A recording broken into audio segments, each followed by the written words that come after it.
watching and listening from wherever you are. Welcome to the 10th episode of the Common Fan Podcast. And we'll begin on the same theme that we started when we first started the podcast. How boring is this World Cup? Boring because India's games are so one-sided. Boring because India has an incredible bowling attack and batting superstars that are making runs. Boring because Pakistan does Pakistan things and ends up winning a game even when the opposition scores 401, with the fourth place still being up for grabs.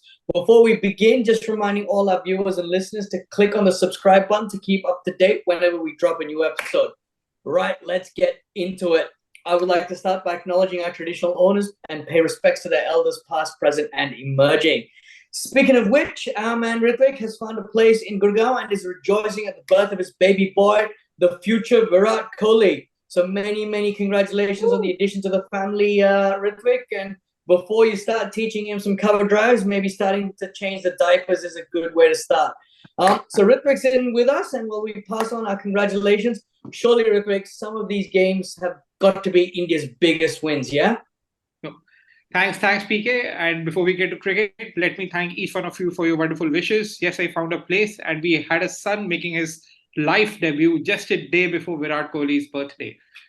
And I was born in 1987, the year in which India hosted a World Cup for the first time. My son has been born this year, again, when India is hosting a World Cup. And I believe that the fortunes are somewhat better and India ends up winning this World Cup. That said, yes, this is looking like a very boring World Cup because even in the heat of Wankhede, India is just steamrolling its opponents without breaking a sweat. There were games where we hoped that there would be some climax towards the end, just like what we had with Pakistan in the T20 World Cup in the last year. But fortunately or unfortunately, I don't know, but the India games are getting really boring. What do you guys think? I was going to say, Ritvik, you were thinking of a climax with the cock? No, not really. Oh, not again, man. Come on. Right, Ritvik, congrats on the new addition to the cricketing fraternity, hopefully in the future, and to your family, of course. And like you said, hopefully he brings better fortunes, having been born in the World Cup year than you did in 1987 to the Indian team. I mean, yeah, it's like these. Yeah, it's been an incredibly one-sided World Cup campaign for India so far, which sort of makes it look like the games are boring after the first 10 overs, because be it the first 10 overs of bowling or first 10 overs of batting, that's the game pretty much seems to be decided there. Like Wankhede, for being the tough pitch purportedly, especially in this beginning of the game, looked pretty docile till Rohit Sharma got out. And then the Indian batters, like Kohli himself said, read the pitch a bit well. The ball started slowing down and they played a brilliant knock. And what to speak of Kohli, man? I mean, so yeah, India's campaign's been pretty fantastic so far, almost reminiscent of prior Australian campaigns where, they're pretty much steamrolling every other team. Hopefully we continue the momentum and we don't have, any last minute jitters. We're so used to that we're all, no one's saying anything right now, but we are still saying a lot. So yeah, Manan, what are your thoughts? Yeah, in Dhoni's words, in the Oreo ad, bologe to nahi hoga, so mat bolo. And congratulations again to the entire Shekhar family for the new edition. And like we said, hopefully your son brings better luck for India and not Australia this time around. And he goes on to become probably the second wrong-legged in-swinging menace of the Indian cricket team. And and regarding the game, of course, I mean it is getting boring, especially the bowling. I think batting you still are okay with, making sure that they might score a 350, 300. There were periods of slowing down in the last game as well, where Shreyas and Virat kind of steadied the innings and then they started. So it was still a human-like performance, I would say, in terms of batting. But when it comes to bowling, it just finishes off in the first 10 overs. And again, contrary to what Hassan Raza says, it is nothing to do with ICC. It's nothing to do with giving than the good balls. It's nothing to do with the pitch or DRS. We're just too good as a fast bowling side right now. And it's a wet dream for all of us who've seen Venkatesh Prasad with his 125 kilometer per hour straight balls and Srinath getting Of tongued all course. over Of and course. whatnot. And there was no third fast bowler anyway, right? It was just the two of them. So this is just brilliant. touch wood, and putting all the caveats that we need to put, I think this India team would probably be one of the GOAT Indian teams if it isn't the GOAT Indian team already. And let's just hope that we win the Cricket World Cup. And it looks like we are going to win the Cricket World Cup. We will be the GOAT Indian team, right? And that's coming from a bloke that screamed from the rooftops of Adelaide after Dhoni finishes off in style, right? But for a GOAT team, you need GOAT players, right, boys? So, I'm going to talk about the bowlers, and then Manan just said it, right? We've got Bumrah, we've got Siraj, we've got Shami, we've got Jadeja. We can afford to rest the number one test spinner and still win games comfortably, right? I mean, that's it. I mean, and how good is Bumrah, Manan, man? How good is he? He's just so good. And it's again, if you look at the stats, at least in the wickets column, poor guy takes one or two wickets, in the first spell, and by the time his second spell is about to come, the game is over. So the record books will not show, at least from a stats standpoint, the wickets column on the kind of contribution he has had, or for that matter, Rohit has had on the tournament. Yeah, he's not got big hundreds, but yeah, he has set the tone. I think these two guys have been the stars, of course, apart from Virat so far in the tournament. And again, I think like Wasim Akram said, the only way to stop Bumrah is somebody steals his shoes and he's not able to come and bowl on the wicket. So that was that. I think it was just brilliant so far. And India is at the top of the table. That's the good part. They have been at the top of their respective tables in 2015, 2019. Again, it has to take a blunder or really, really, really bad luck for this team not to go through, to be honest. Last couple of World Cups or even 2011 as well, there were still chinks, you could see, but this time around it's just streamlining after streamlining everyone. It's just the notch above the rest. Maybe they should have a India versus the rest of the world final for all you care. That would be a true World Cup final, wouldn't it? Yeah, I completely agree with you, Manan, especially on the part about Bumrah and Rohit's contributions not necessarily reflecting in the record books. A bit similar, if I may draw a parallel, and don't kill me for this, to Washington Sundar and Lord Shardul and their contributions in that Test series. Yes. I mean, we could speak a lot about everybody else. We could speak about Ashwin Anna. We can speak about the lack of Bumrah and Kohli. We can speak about 36 all you want, but that series was won because Washington Sundar and Shardul Thakur decided to hang around. And we will never forget that no-look six of Nathan Lyon that Washi played. So yeah, I guess it's similar. It's all about setting the tone in the first few moments of the game and getting into the opposition's heads, and that's exactly what Bumrah and Rohit have been doing. Basically, Bumrah's like a tap that simply won't leak any runs. So it's been an amazing Indian team. Now, can we come to the GOATEST of the GOATs? And, when I say GOAT, we'll all agree that GOATs are meals for tigers, but the kind of tigers that we have in this World Cup, we don't talk about. So, coming to the GOATEST of GOATs, Virat Kohli. He's equal Sachin's record. So that obviously begs the question. I mean, he's equal Sachin's records in about 2/3 the games that Sachin played, like innings that Sachin played. So I know we are all Sachin fans. In fact, there are some pretty rabid fans in this group. So I'm going to throw a question to one such fan. Is Virat Kohli a selfish batsman or is Sachin more? He did slow down, if some fans are believed, as he neared his century in that last game against South Africa. But these are the kind of fans that really don't understand how a tricky pitch works. It's my opinion. So, Ritvik, what do you think? Who was the more selfish of the two batsmen, Sachin or Kohli? So, just one point before we get to Sachin and Kohli.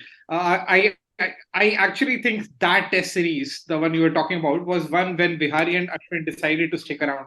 in the second test. And that moment when Ashwin gave it back to Tempe, that's when the test series was already won. So that said, I don't think Virat was anything around selfish in the last test. He was probably clueless against Shamsi. He couldn't put bat to ball. So even to become selfish, you need to take a single or probably defend a few balls. He was totally helpless. That said, I've been a Sachin fan like most of the 90s kids would be. But I really wish the best for Virat. Like, I have got absolutely no qualms about Virat getting to 4900s.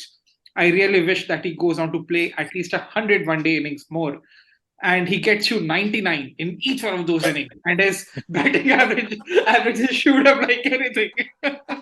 What more can you hope for a player, man? I want to get a 99 in every single ODI innings that he plays here. Ritvik, this is worse than wishing that Virat never gets 100 again and always gets ducks. Like, that would be like a decent Come retirement for on. the poor bloke. See, he should do something from one of the This is greatest torture. test This is only second to Chinese torture, like getting out on 99 in every innings. So he should learn something from one of the greatest test captains the world has ever seen, Mark Taylor. And if you remember what he did at when he was on 334, he retired out and said it was a tribute to the great Don Bradman. He did not want to overtake him before somebody like Matthew Hayden did that. So I'm just gonna pause on that, Ritvik. Don Bradman couldn't care less who Mark Taylor was. So whether he was giving a tribute or not, Exactly. Don Bradman really couldn't care. He was more interested in watching Sachin bat. Yeah. He was like, Mark Taylor who? Correct. So jokes apart, Virat Kohli is a big guy, right? He's probably one of the biggest stars Indian cricket or world cricket has ever seen. But one thing that I really like about that chap is whenever he talks about Sachin and MS Dhoni, he becomes all starry-eyed. He talks about any other common fan like we are. And the little guy from the 90s inside him comes out. And even in the South Africa game, after he was speaking in the presentation after his 100, for a man of the match that he probably should not have won, maybe Jadeja or Rohit or even Iyer could have won it. The way he was speaking about Sachin, his face lit up, his eyes were shining. He was saying things like, I should never be compared to Sachin, etc. I think there is a common fan inside Virat as well. And Virat, if you are watching this, it makes absolute sense for you to join us on the show and grace us with your presence. Mate, if Virat's watching this, we're already making tons of money off the podcasting. We're all like, we're not gonna be. Our infrastructure is not gonna be a Zoom call if Virat's watching this podcast. Let's tag Virat Kohli. But we can still invite him. We can still invite him, once to join. Right? There's no harm, right? Thanks for agreeing to invite him, Manan. Yeah, we should definitely invite him. Sachin, if you are still watching, or if you were anytime watching this, absolutely join us. We can do a collab on Insta as well if you want. Jesus Christ, that can happen. Why not? So I think just Sachin versus Virat, of course, there is no comparison. But of course, Star Sports would thrive at that and does thrive at that comparison and would always do that and make money. Like Star Sports Hindi definitely does. In all games that are not involving India, the pre-match, mid-match, post-match is all about India. And in there, they're basically talking about the same thing. Last couple of episodes that I've seen, that who's better. And yes, there's people say that Virat is getting is hammering at easier bowling, easier positions, etc. I would not say that the bowling is easy or easier than what Sachin faced. Frankly, the fitness levels, the kind of analysis that is involved and all that, it is as competitive a bowling unit that he is facing in general, from the likes of Stain to the Australian bowling attack to even Rashid Khan and others were pretty good. I think it's the difference between the pressure which Sachin played, which was a lot more because he was the only one batting, frankly, that point in time. That is the only difference that is there. Otherwise, I wouldn't take anything away from Virat apart from that. And although pressure is the biggest thing overall, and of course, he will surpass Sachin. I don't think he'll get to 100 hundreds because he is not the GOAT in tests yet. So it'll have to be maybe 80 hundreds in one days plus a few others in I think if test. we count, I think if we start counting as 20 hundreds, he'll probably surpass Sachin's records of 100 hundreds because Sachin only played one T20, if I remember correctly. And so, Yeah, one. yeah, One. we've got Yeah, Ten a just of one. ten I of think, I 10. mean, there's no reason why the T20 100 shouldn't count because it's probably harder to get 100 in a T20 Yeah. than it is No, in any of the other it formats. does, but he doesn't have many. Like I think he I'm has. saying, got a I'm saying, I'm couple. saying he'll get there. I honestly don't think he's getting a lot of T20 hundreds either. His best format right now looks like one day cricket, and that's where he's going to get a lot of 99s. Like I said. Well, assuming the Oh my format God. continues. But what an innings, right? What an innings by Kohli. I mean, as Vijay said, we were talking the other night whether it was taking too long for his innings. But given the situation, given the experience, given the pitch, his century was pretty much a reward for very good batting. And I think kids watching the game, understanding how one-day cricket works, or understanding how cricket works in general, they would have seen the masterclass of batting. He really, really tried to play the anchor role. Batting, I think, during the first innings was definitely more difficult, and I think that's the way he was playing. The way he was playing was just absolutely amazing.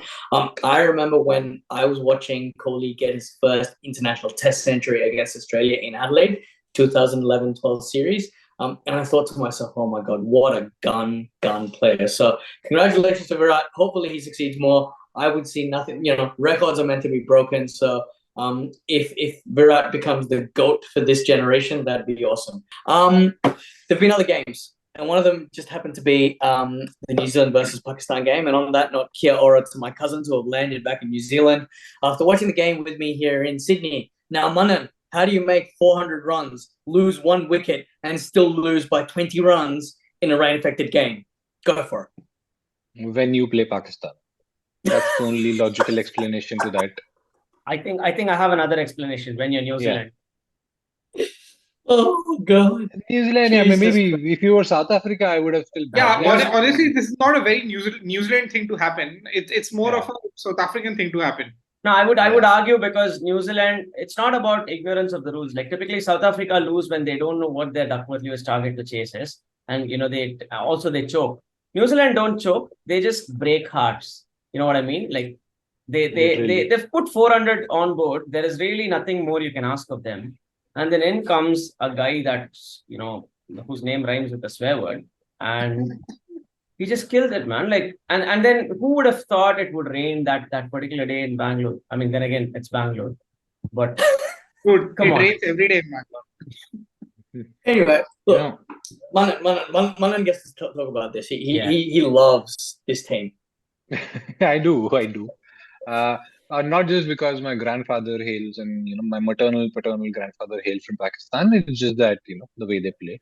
Of course, as you said, Vijay Thakur won the game for his side this time without being getting out on a no ball and then scoring 100. This was a clean 100. And in the last podcast, I talked about the sound that comes off his bat when he hits those cross batted sixes. Does he have metal installed in it? Maybe that's the question I should ask Hassan Raza, the forever 14 legend. And what an innings, though. And what it has done is it got cemented India's venue for the semi-finals because apparently they will not play in Wankhede in case Pakistan finish fourth. So there is still a chance for a lot of us to buy the tickets in black. Oh, by the way, I got an offer to buy 3 tickets for 35,000 each for the Wankhede game, and Like we don't still know. Man, if I wanted to get to a Wankhede, I would just do it for free, man. Oh, jeez. God, Boys. yeah, you might need to have a decock by your side. Of course, it had to be a decock too. Had to be. Oh God. Yeah. Moving on. I mean, so basically now you've got New Zealand who lost 3 games in a row. They were the first team even before India. We thought we'll make it to the semi-finals. So where do they stand? What does our statsman say in terms of chances? Have you run the numbers on Netronet and everything else yet? Well, I honestly think New Zealand should make it to the semi-finals. If there's one word that describes New Zealand very well, that's synergy. And I really think the way they started, they've had a few rough games in the middle, but they'll be there in the top four lineup along with India, South Africa, and Australia. I don't think Pakistan can make it. Afghanistan will have to beat teams such as Australia and South Africa to have a real chance. I think New Zealand will be in. I will say something here. I still think the World Cup's a bit open in that sense, because on what looks like a two-paced Wankhede pitch, Afghanistan slowly but surely got into 275 with 1 over to spare. And if analysts are to be believed, anything upwards of 290 is quite a decent score. And so you never know. I mean, there is an outside chance that Afghanistan might win one of their next 2 games. Hopefully against Australia, because that would be excellent for us and very demoralizing for the Australians. If that happens and New Zealand are facing an already demoralized, wounded, hurt, and pretty down in the dumps Sri Lanka in their next game. So they're going to be a bit of a hurt, a wounded tiger that's going to try to win a consolation game against New Zealand. And maybe at this point, I think it's fair to call it an upset if Sri Lanka win against New Zealand. But there is a reasonable possibility that might happen. If that happens, then we've got Pakistan facing England. And England being England, I really don't know what's going to come out of that match, because England being England and Pakistan being Pakistan. So if Pakistan lose their next game and New Zealand lose their next game and Afghanistan win today, there we go. It's going to be an interesting semi-final. It would be. I'm kind of rooting for that to happen, because it would be amazing for cricket to see Afghanistan make the semis of an ICC tournament. Yeah. And they would have absolutely deserved it if they've beaten Australia in this game and come through. Correct. Rashid just smoked Stark for a 6. Yes. Oh, He did. Are you guys watching the game on the side? Yes. Yes, of we course are. Yes, we are. Is why the internet in your home not that great, Ritvik, that you can only focus on one Zoom call and not Zoom? We don't want to acknowledge Terrible. Look, that will then lead to talking about the Australian broadband connection, and I don't think Australians like speaking about their internet speed, so we'll save that for another day. But yeah, Ritvik, we are, unlike you, common fans, so we do not get paid to do this podcast. And so our priorities lie in watching the match and then coming to this. Yeah, on that note, Afghanistan has just made 291 in their 50 overs. Australia needs 292 to win. It's going to be tricky. It's going to be interesting. The other thing that's going to be interesting is one game that we haven't talked about, Sri Lanka versus Bangladesh. There is a reason for that, and it's not, we don't speak about Bangladesh on this podcast. For that and more details, please tune into the next podcast. Just a reminder to hit the subscribe button to stay updated. And now, thank you for watching the Common Fan Podcast. Happy cricket, whether you're watching, playing, being involved, or shouting at the TV because Marcus Stoinis claimed a drop catch. Good night and take care.